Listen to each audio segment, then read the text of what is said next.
Anger is supposed to look a certain way: loud, sharp, explosive. That's the version most people recognize and respect. It's the kind of anger that commands space, that intimidates, that feels powerful on the outside even if it's chaotic on the inside. So when anger shows up differently, when it comes with tears instead of shouting, shaking instead of striking, it creates confusion. Not just for others, but for the person experiencing it. You feel heat in your chest, tension in your body, thoughts racing, boundaries violated. And instead of yelling, you cry. And afterward, you're left feeling embarrassed, misunderstood, or ashamed, wondering why your anger betrays you like that. But crying when you're angry is not a flaw. It's not weakness, and it's not emotional immaturity. In fact, psychologically, it often points to something much deeper, more complex and more controlled than explosive anger ever does. To understand why some people cry when they're angry, you have to stop looking at anger as a single emotion. Anger is rarely just anger. It's a composite emotion, a surface reaction that sits on top of other feelings: hurt, fear, injustice, helplessness, disappointment, violation, grief. When anger is clean and simple, it often comes out as aggression. When anger is layered, internalized, or suppressed, it often comes out as tears. People who cry when they're angry tend to have nervous systems that are highly responsive. They feel emotions fully in their bodies, not just in their thoughts. Their system doesn't separate emotions into neat categories. When something triggers anger, it simultaneously activates sadness, fear, and vulnerability. The body doesn't choose which one to express. It releases pressure the fastest way it knows how. Tears are not sadness specific. Tears are a regulation mechanism. Crying is one of the fastest ways the nervous system discharges emotional overload. It releases stress hormones, activates parasympathetic calming responses, and prevents escalation into fight-or-flight aggression. In other words, crying during anger is often your body choosing regulation over destruction. This is why many people who cry when angry rarely become physically aggressive. Their system doesn't externalize threat outward, it implodes inward. The emotion turns into tears instead of fists, raised voices, or cruelty. That doesn't make it healthier automatically, but it does make it safer for others, often at the expense of the self. There is a common psychological pattern among people who cry when angry. They learned early that expressing anger was dangerous, unacceptable, or pointless. Maybe anger was punished. Maybe it escalated conflict. Maybe it led to rejection, withdrawal, or chaos. So the system adapted. It learned that anger must be contained. But emotions don't disappear just because you contain them. They change form. When anger has no safe outlet, it often reroutes through sadness. Tears become the only socially acceptable release valve. The body expresses intensity without breaking the rules it learned long ago. This is why many people who cry when angry describe feeling like their anger is blocked. They know they're angry.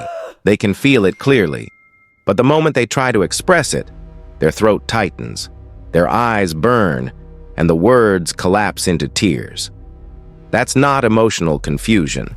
That's emotional inhibition, paired with emotional intensity. Another key factor is empathy. People who cry when angry are often highly empathetic. They don't just feel their own anger, they simultaneously feel the impact of that anger on others. Even when they're justified, even when someone has clearly crossed a line, part of them is already imagining the fallout, the hurt, the conflict, the rupture. That empathy softens anger into grief. So while one part of them wants to confront, another part is already mourning the damage confrontation might cause. That internal conflict creates emotional overload, and overload produces tears. There is also a strong connection between crying from anger and a deep sense of fairness. Many of these individuals don't get angry easily. They tolerate a lot. They rationalize. They give the benefit of the doubt. They try to stay calm. So when anger finally surfaces, it's not about a small irritation. It's about accumulated boundary violations. And when boundaries are violated repeatedly, the resulting anger is mixed with helplessness. Helplessness is a powerful trigger for tears. Crying in anger often happens when someone feels unheard, invalidated, or trapped. You're angry because something is wrong, but you don't feel you have the power to fix it cleanly. You can't just walk away. You can't just explode. You can't just be indifferent. So the emotion collapses inward. Tears, in this context, are a signal of blocked agency. Another important psychological element is self-control. People who cry when angry often have very strong internal restraints. They monitor themselves constantly. They don't want to say something they'll regret. They don't want to hurt someone unnecessarily. They don't want to lose control. So they clamp down hard on their anger. That clamp creates pressure. Imagine holding a door shut while someone pushes from the other side. Eventually, something gives. But instead of the door flying open, the pressure leaks out through tears. Crying is the pressure leak. This is why these individuals often feel exhausted after crying from anger. Their body just ran an intense internal containment operation. They didn't express anger outwardly, but they still experienced the full physiological activation. Heart rate up, muscles tense, stress hormones flooding the system. Crying becomes the decompression. There's also shame involved, often layered on top. Many people who cry when angry feel ashamed of their tears. They believe crying undermines the legitimacy of their anger. They fear they won't be taken seriously. And unfortunately, society often reinforces that fear. Anger expressed through tears is frequently dismissed. You're too emotional. Calm down. Why are you crying? The content of the anger gets ignored because the form makes others uncomfortable. This dismissal compounds the original anger and adds humiliation on top of it. So now the emotion stack looks like this: anger, sadness, helplessness, shame. No wonder it comes out as tears. Another psychological factor is that crying can be a subconscious attempt to maintain connection. Anger risks rupture. Tears signal vulnerability. For people who fear abandonment or conflict, tears are a way of expressing distress without threatening the relationship. It's a way of saying, "I'm hurt," instead of, "I'm furious." This doesn't mean the anger isn't real. It means connection matters deeply. People who cry when angry often value relationships more than dominance. They don't want to win at the expense of intimacy. Even when they're angry, they're still oriented toward repair. There is also a gendered component, though it affects all genders. In many cultures, anger is more socially acceptable than sadness for some people, and sadness more acceptable than anger for others. Depending on what you were allowed to express growing up, your emotions learned different routes. If you weren't allowed to be angry, anger learned to disguise itself. If you weren't allowed to cry, anger learned to roar. Neither is more authentic. They're just adaptations. From a neurological perspective, crying during anger suggests high limbic activation with strong cortical inhibition.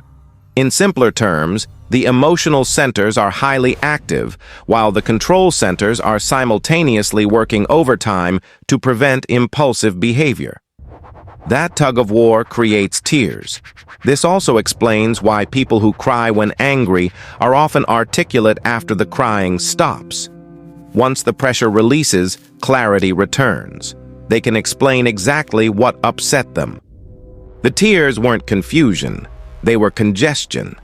Another overlooked aspect is that crying can carry information that anger alone cannot. Tears communicate pain. They show that something matters deeply. In some cases, crying is the only way the system feels allowed to signal the seriousness of a violation. Anger says, "This is wrong."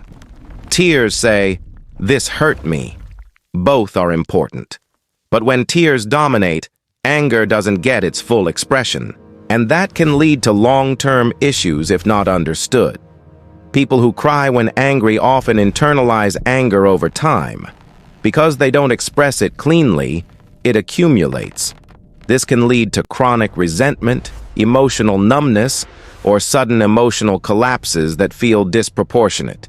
Not because they're unstable, but because the system has been storing unexpressed anger for too long. Understanding this pattern is crucial because the solution is not stop crying. The solution is learning how to give anger a voice before it turns into tears. That doesn't mean becoming aggressive. It means learning to express anger early, clearly, and safely before it becomes overwhelming, before it collides with sadness and helplessness. This is why emotional literacy matters. People who cry when angry often have rich emotional worlds, but limited permission to express certain emotions directly. Expanding that permission changes everything. If you're still listening, it's likely because this pattern feels painfully familiar. And staying connected to deeper psychological understanding like this matters, because without it, you may keep blaming yourself for a response that was never a flaw. Subscribing isn't about labels. It's about continuing to replace shame with clarity. Crying when angry also reflects high internal standards. These individuals often expect themselves to be reasonable, calm, and fair at all times. When anger shows up, it clashes with their self-image. Tears can be a response to that internal violation. I shouldn't feel this way. That self-judgment adds emotional load. So the anger isn't just about what happened. It's about failing to live up to one's own ideal of composure. This self-directed anger quickly turns into sadness. Another thing to understand is that crying does not weaken anger's message. It only weakens it in cultures that equate emotional expression with incompetence. Psychologically, crying indicates intensity, not fragility. The nervous system is highly activated. The issue is not lack of strength, it's lack of channel. People who cry when angry often benefit enormously from environments where anger is allowed but not punished, where boundaries can be stated without escalation, where "I'm angry" is not treated as a threat. In those environments, crying often decreases naturally, because the system no longer has to choose between suppression and explosion. It can choose expression. Over time, many people who cry when angry learn to recognize early signs of anger in their bodies: tight jaw, heat, restlessness, irritation.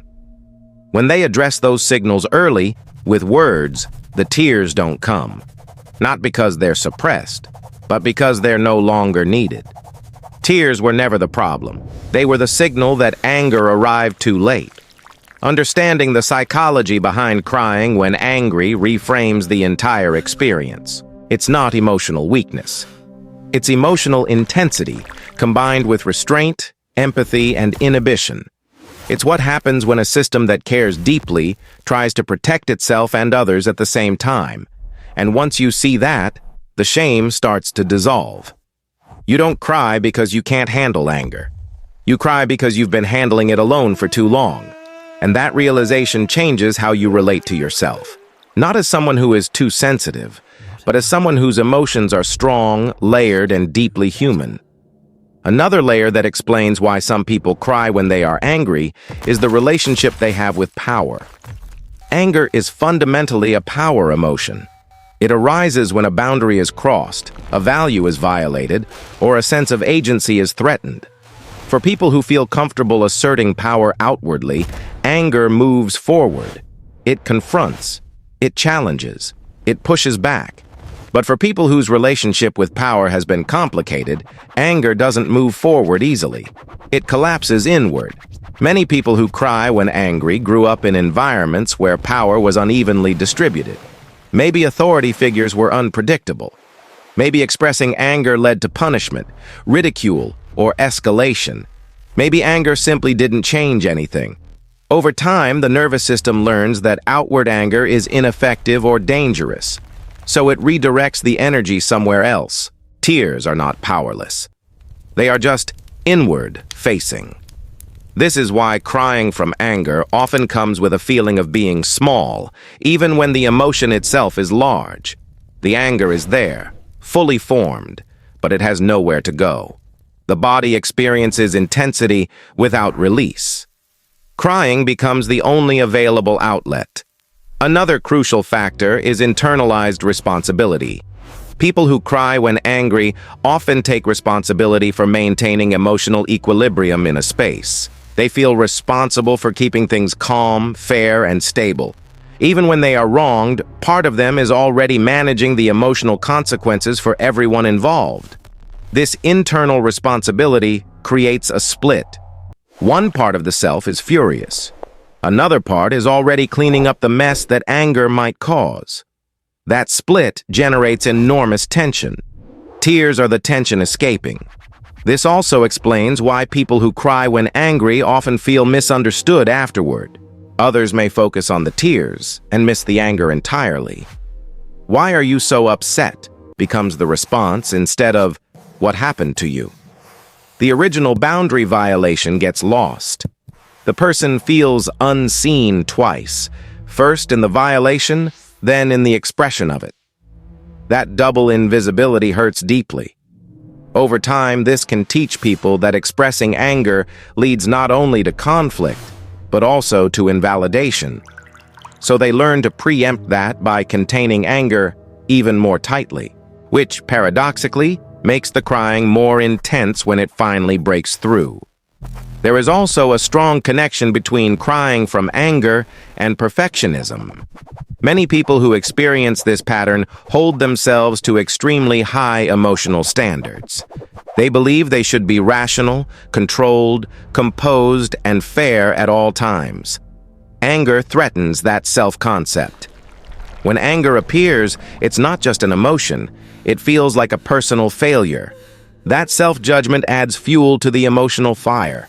Instead of saying, "I'm angry because something crossed a line," the internal dialogue becomes, "I shouldn't feel this way," or "Why can't I handle this better?" That inner criticism pushes the emotion away from expression and toward collapse. Tears are what happens when anger is forced to coexist with self-blame. Another element is delayed anger. Many people who cry when angry don't recognize anger immediately. They feel discomfort first, confusion, irritation, sadness. They rationalize. They explain things away. They try to be understanding. Anger is postponed until it becomes unavoidable. By the time anger is consciously acknowledged, it's already intense, already layered, already mixed with hurt and disappointment. At that point, it's much harder to express cleanly.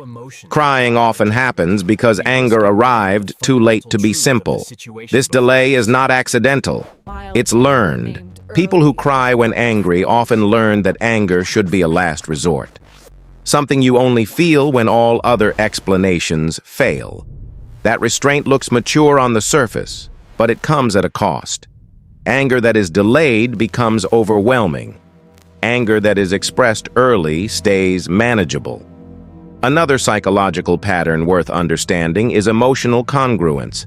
Some people's internal emotional systems are highly integrated. When one emotion activates, others follow. There are no clean separations. Anger brings sadness. Sadness brings fear. Fear brings shame. Everything lights up at once. This doesn't mean these individuals are emotionally unstable. It means their emotional system is highly interconnected. When intensity rises, it rises everywhere. Tears are a natural response in such systems. There is also a social dimension. Crying during anger can unconsciously signal a desire for de-escalation. It communicates, "I'm overwhelmed," not attacking. For people who fear confrontation or relational rupture, this signal feels safer than anger alone. It keeps the interaction from turning adversarial. Again, this doesn't make the anger less real. It means connection is prioritized even in conflict. But prioritizing connection at the expense of self-expression has consequences. Over time, people who cry when angry may feel chronically unheard.